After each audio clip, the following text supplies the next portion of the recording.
आज कश्मीर में आतंकवादियों ने धार्मिक चिन्हीकरण करके स्कूल में पढ़ा रहे शिक्षक का कश्मीरी पंडित रजनी की हत्या कर दी। न्याय संघर्ष समिति और वैश्य समाज संगठन ने मुख्य संयोजक सिद्धार्थ काशीवार के नेतृत्व में आज नयागंज चौराहा पर प्रण लिया कि अब बहुत हुआ और आतंकवाद के खिलाफ हर स्तर पर हर तरीके से शांतिपूर्ण ढंग से सत्याग्रह के द्वारा न्याय प्राप्त किया जाएगा और साथ ही साथ इन आतंकवादियों को इनके वास्तविक अंजाम तक पहुँचाया जाएगा। आंदोलन का गणेश आतंकवादियों के पुतले को जलाकर किया गया। इस अवसर पर समिति के सदस्यों ने कहा कि इनको बर्बाद करने के लिए सबसे बड़ी चोट आर्थिक नुकसान होगा और जैसे ही इनकी आर्थिक स्थिति ध्वस्त होगी इनके होश ठिकाने आ जाएंगे। हर भारतीय नागरिक प्रण करे कि इन कश्मीरियों से न कालीन खरीदना है, न केसर खरीदनी है, न फल खरीदने हैं और न मेवे। बस हाथ जोड़कर इनसे किसी प्रकार की खरीद फरोख्त के लिए मना कर देना है, परंतु शांतिपूर्ण ढंग से सत्याग्रह के द्वारा इनके मनोबल को ध्वस्त करना है। न्याय संघर्ष समिति कल से अभियान चलाएगी और हर उस होटल, सराय या निजी मकानों के बाहर गुलाब भेंट अभियान चलाएगी और आह्वान करेगी कि किसी भी कश्मीरी व्यापारी को व्यापार या रोजगार के लिए कमरा या जगह न दी जाए। संचालन दिनेश वाजपेयी ने किया है इस कार्यक्रम का,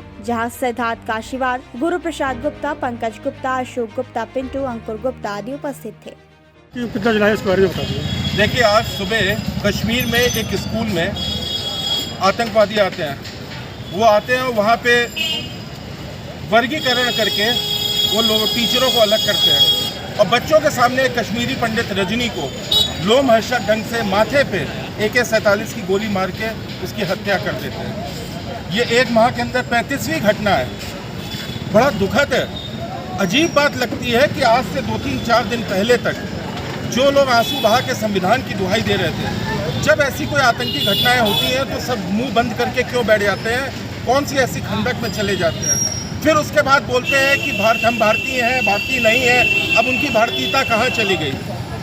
न्याय संघर्ष समिति और वैश्य समाज संगठन ने प्रण लिया है, हम किसी भी कश्मीरी के साथ आर्थिक लेन देन का कार्य नहीं करेंगे।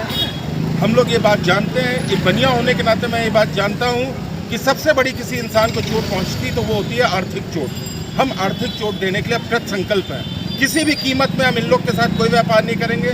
जाएं अपने पाकिस्तानी, जो बहुत ही समृद्ध है, पूरा विश्व जानता है पाकिस्तानी की समृद्धि के बारे में, तो पाकिस्तान से जाके अपने लिए रोटी मांगे, अपने लिए रोजगार मांगे, अपने लिए खाना मांगे।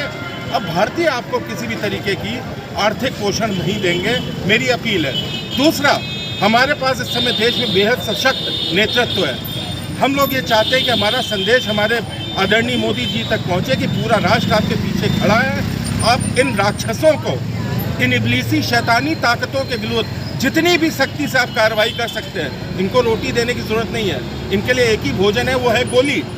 इनको आप गोली मारें। इन लोग को जो भी कर सकते हैं, जितनी क्रूरता से, निर्ममता से, जिस तरह से ये कश्मीरी पंडितों पर जुल्म ढा रहे हैं, अब वो इंतहा हम लोग क्रॉस कर चुकी है।